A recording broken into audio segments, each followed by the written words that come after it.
Post Streptococcus glomerulonephritis. सबसे पहले आप लोगों को पता होना चाहिए कि पोस्ट स्ट्रेप्टोकोकस ग्लोमेरुलोनेफ्राइटिस के अंदर होता क्या है।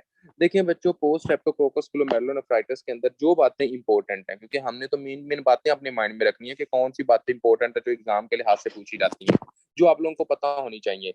ग्लोमेरुलोनेफ्राइटिस, आप लोगों ने कहना है कि एक बंदा आपके पास आएगा, वो पता क्या कहेगा, क्वेश्चन पता किस तरह आता है, क्वेश्चन किस तरह आता है, वो ये कहते होते हैं कि हाँ जी जनाब, a patient present to you with history of the upper respiratory tract infection. ठीक हो गया। पहले वो कह देते हैं कि हाँ जी जनाब, एक बंदा आपके पास आया था, उसको अपर रिस्पिरेटरी ट्रैक की इन्फेक्शन थी। उसके बाद इससे क्या साबित हुआ कि एक बंदे को पहले गला खराब हुआ, उसके 2 से 3 हफ्ते बाद उसका किडनी का बेड़ा गर्क हो गया। और अगर क्वेश्चन के अंदर आ जाए कि हाँ जी जनाब, a patient present to you with history of upper respiratory tract infection, what is the symptoms of the upper respiratory tract infection? For example, if a examiner will say that a patient present to you with history of cough, sore throat, उसके बाद ये बात कर दे कि after 2 to 3 week this patient have complaint of cola colored urine, oliguria, hypertension and periorbital edema, तो आपने क्या कहना है, ये कि आपने कहना पोस्ट स्ट्रेप्टोकोकस ग्लोमेरुलोनेफ्राइटिस है। क्या आपका एक तरह का पोस्ट स्ट्रेप्टोकोकस ग्लोमेरुलोनेफ्राइटिस है। एक और एमसीक्यू आता होता है। अभी मैंने क्या बात की, पोस्ट स्ट्रेप्टोकोलोमेरुलोनेफ्राइटिस के अंदर आपने बात क्या याद करनी है बच्चों, पोस्ट स्ट्रेप्टोकोकस ग्लोमेरुलोनेफ्राइटिस के अंदर जो बात आपने याद रखनी है वो ये है कि हाँ जी जनाब, एग्जामिनर आपसे ये पूछता होता है, फ्यू वीक्स नहीं, वो फ्यू डेज की बात होती है। सडन आईजीए का लेवल तो सडन होता है। ठीक हो गया। जो एग्जामिनर जो क्वेश्चन पूछता होता है वो ये होता है कि उसने जो बातें आपने याद करनी, सबसे पहले आपने कहना अपर रिस्पिरेटरी ट्रैक इन्फेक्शन, वो पूछेगा कि हाँ जी जनाब बंदे को थी। उसके बाद वो क्या कहेगा, उसके बाद वो ये कहेगा कि हाँ जी जनाब आफ्टर 2 to 3 weeks, ये बात आपने याद करनी। ये जो लफ्ज है ना 2 to 3 weeks, ये बहुत इंपॉर्टेंट है, क्योंकि एग्जामिनर इसके ऊपर आपको फंसा लेता है।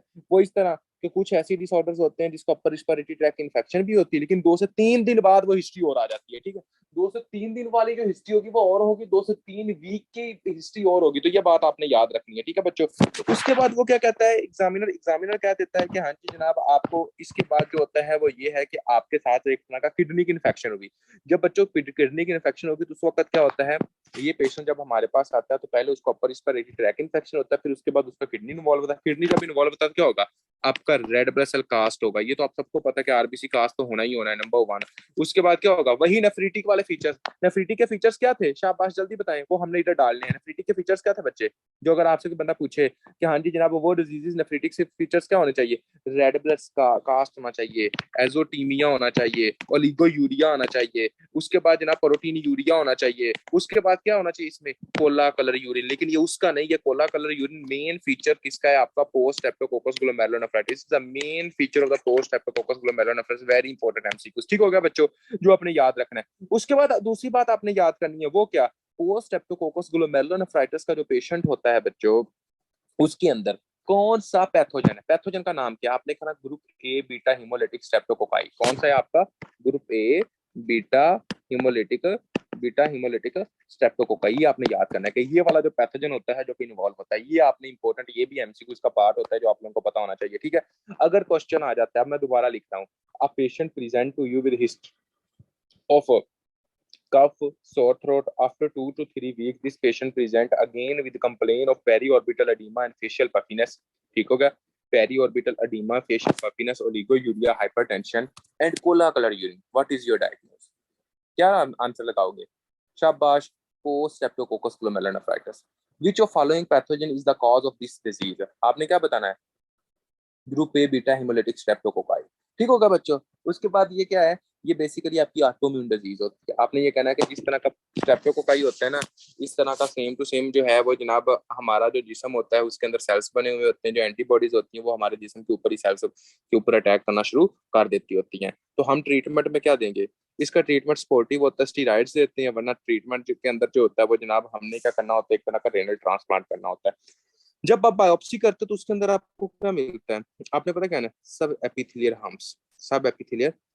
इसके अंदर भी क्या होगा, यानी कि एपिथेलियल के नीचे जो होते हैं ना वो जनाब आपके इम्यून कॉम्प्लेक्स की डिपोजिशन होती है।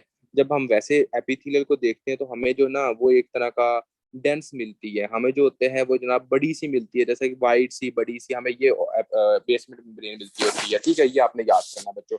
अच्छा, भाई एंडोस्कोपी और बायोप्सी में डिफरेंट तो बता दो भाई। एंडोस्कोपी आपके मैदे के लिए, बायोप्सी आपने हर जगह करनी जहां पे आपको ट्यूमर लगे, ठीक हो गया।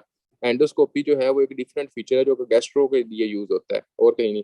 अच्छा बच्चों, हाँ, अब कौन बताएगा पोस्ट स्ट्रेप्टोकोकस ग्लोमेरुलोनेफ्राइटिस के बारे में, जो इंपॉर्टेंट बात है। शाबाश अली हुसनैन। जी सर। सर फर्स्ट ऑफ हाँ। ऑल इसमें अपर रिस्पिरेटरी ट्रैक्ट के वो फीचर नजर आएंगे देखेंगे। उसके बाद आफ्टर 2 to 3 वीक्स देखेंगे कि आरबीसी कास्ट होगी यूरिन में। उसके बाद एजोटिपिया ओलिगोयूरिया प्रोटीनूरिया कॉमन जो फीचर होते हैं। और जो मेन फीचर होगा वो होगा कोला कलर यूरिन इसमें आएगा। तो हम सीधा कहेंगे कि post streptococcal glomerulonephritis. Very good, शाबाश। तो हमने क्या कहना है कि इसके अंदर भी क्या होगा, आपका सब एपिथेलियम जो बेसमेंट मेम्ब्रेन होगी वो आपको थिक नजर आएगी। और उसके बाद इन्फ्लेम्ड ग्लोमेरुलो, जो हमने बाहर जगह पढ़ा था कि इसके अंदर इन्फ्लेम्ड ग्लोमेरुला ही होते हैं, ये सारा कुछ ठीक हो गया। अभी हम जनाब आपकी बुक से पढ़ लेते हैं कि यहाँ पे क्या लिखा हुआ है, ताकि आप लोगों को पता चलते हैं। देखिए बच्चों, यहाँ बुक के ऊपर जी, यहाँ पे देखें, nephritic syndrome that arise after group A beta, group A beta hemolytic streptococcal infection of the skin impetigo are the infection, ठीक हो गया। अक्कर विद नेफ्रिटोजेनिक स्ट्रेन में occur after infection of the non strepto. इसका लाजमी नहीं है कि ये जनाब आपकी इन्फेक्शन से ही हो, उसने ये कहा है कि कभी नॉन स्ट्रेप्टोकोकल पैथोजन की वजह से भी ये हो सकती होती है।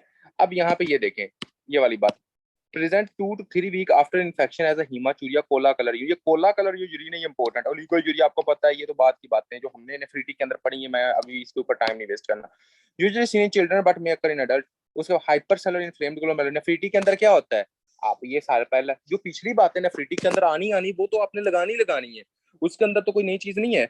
उसके इमीडिएट इम्यून कॉम्प्लेक्स का होता है, आपका सब एपिथेलियल हम्प्स मिलते होते हैं। उसके बाद क्या ट्रीटमेंट, क्या बच्चों, चिल्ड्रन के अंदर 1% होता है, बाकी आपने कहना किडनी ट्रांसप्लांट होता है, क्योंकि ये चेंज होता है रैपिड प्रोग्रेसिव ग्लोमेरुलोनेफ्राइटिस के अंदर।